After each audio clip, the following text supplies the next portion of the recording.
ओम श्री परमात्मने नमः। आज हम मोहिनी एकादशी के महात्म्य का श्रवण करेंगे।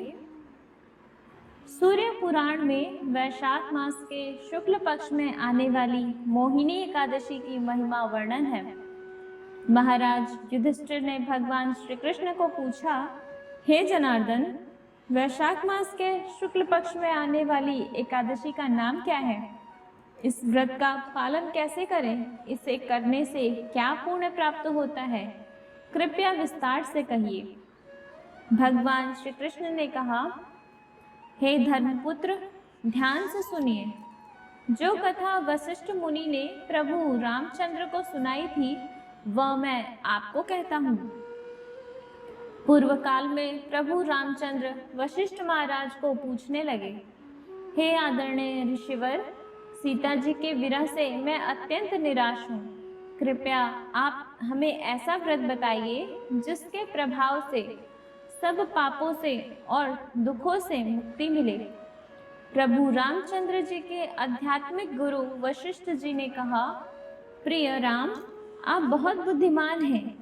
आपके पवित्र नाम से ही सभी प्राणियों के दुख दूर होते हैं, उनका जीवन मंगलमय होता है।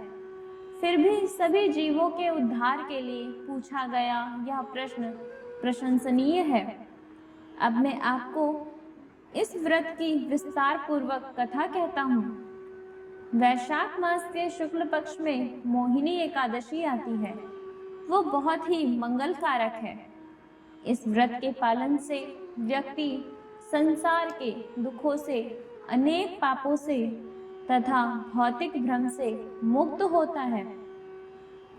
प्राचीन काल में सरस्वती नदी के किनारे रम्य भद्रावती नामक राज्य था।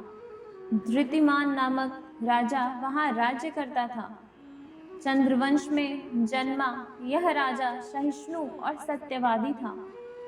उसी शहर में धनपाल नामक एक वैश्या थी, जो बहुत ही पुण्यवान वैष्णव था। जनहित हेतु उस भक्त धनपाल ने नगर में अनेक धर्मशाला, रुग्णालय, बड़े मार्ग, पाठशाला, बाजार और भगवान विष्णु के मंदिर की स्थापना की थी। पीने के पानी के कुएं, शुद्ध जल का तालाब तथा अन्न छत्र पूरे नगर में बनाए थे।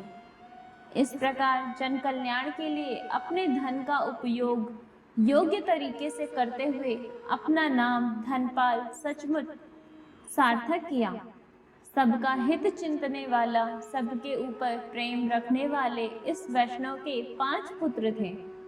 समन, द्युतिमन, मेधवी, सुकृति और दृष्टबुद्धि, ये उनके नाम थे। इन सभी में दृष्टबुद्धि बहुत पापी और दुराचारी था। दुष्ट व्यक्तियों का संग, व्यभिचारी स्त्रियों का संग, निष्पाप पशु की हत्या, मांस, मदिरापान करना, इन सब पाप कृत्यों से वह अत्यंत पापी और दुराचारी बना था। अपने परिवार के लिए वो कलंक था। देवता, ब्राह्मण, बुजुर्ग तथा अतिथियों को कभी आदर नहीं देता, सदा पाप करने में रत था। एक दिन मार्ग पर वेश्या के कंधे पर हाथ रखकर जाते हुए उसे उसके पिता धनपाल ने देखा और उन्हें बहुत दुख हुआ। उसी दिन उन्होंने दृष्ट बुद्धि को घर से बाहर निकाला। इसलिए दृष्ट बुद्धि अपने माता पिता, भाई, रिश्तेदार और वैश्य समाज से अलग हुआ और हर एक के तिरस्कार का विषय बना। पिता के निकालने से दृष्ट बुद्धि घर से बाहर जाकर ज्यादा पाप कृत्यों में व्यस्त हुआ। खुद के वस्त्र और धन बेचकर जो भी मिला वो सभी उसने पाप कृत्यों में लगाया। अंत में जब धन खत्म हुआ तो निर्धनता के कारण उसकी हालत भिखारी जैसी हुई। अन्न न मिलने के कारण उसका शरीर कमजोर हो गया। उसके सभी धूर्त मित्रों ने बहाने बनाकर उसका त्याग किया। दृष्ट बुद्धि को अतिशय चिंता हो रही थी। भूख से वह व्याकुल हो रहा था। अब मुझे क्या करना चाहिए? अन्न और धन कहाँ से प्राप्त होगा? इन प्रश्नों को सोचकर वह अशांत हो रहा था। आखिर उसने चोरी करने का निश्चय किया और शुरुआत भी की। बहुत बार राजा के सिपाही उसे पकड़ने के बाद भी उसके पिता का मान और बड़प्पन देखकर छोड़ देते थे। फिर भी उसने चोरी करना बंद नहीं किया। एक बार विशेष चोरी करते समय वह पकड़ा गया। तब राजा ने उसे कहा, हे मूर्ख, आज तुम इस राज्य में नहीं रह सकते क्योंकि तुम महापापी हो। मैं तुम्हें अभी छोड़ रहा हूँ। तुरंत इस राज्य के बाहर चले जाओ। तुम्हें जहाँ जाना है तुम जा सकते हो।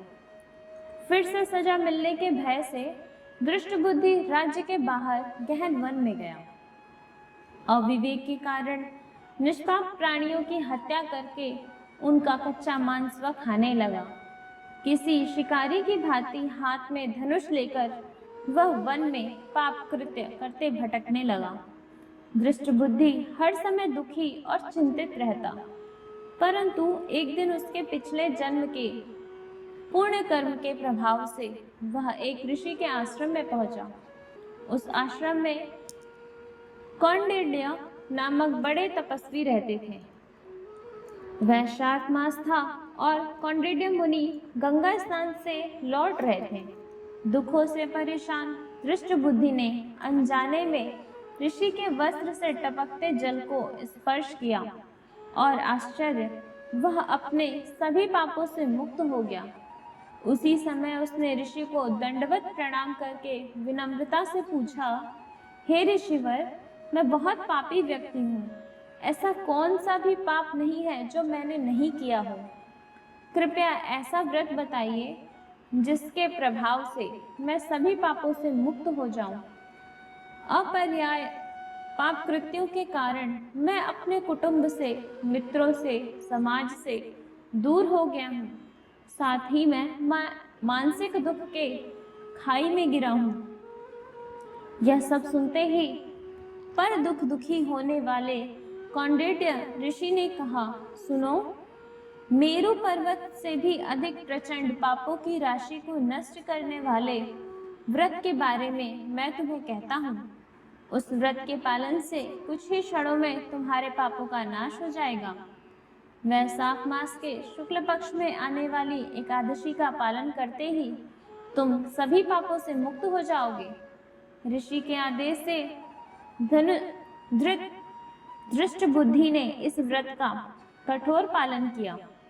हे राजन, इस व्रत के पालन से वह सभी पापों से मुक्त होकर दिव्य शरीर प्राप्त करके गरुड़ पर सवार विष्णु लोक चला गया। हे रामचंद्र, इस व्रत से सभी पापों से, भ्रम से व्यक्ति मुक्त होता है।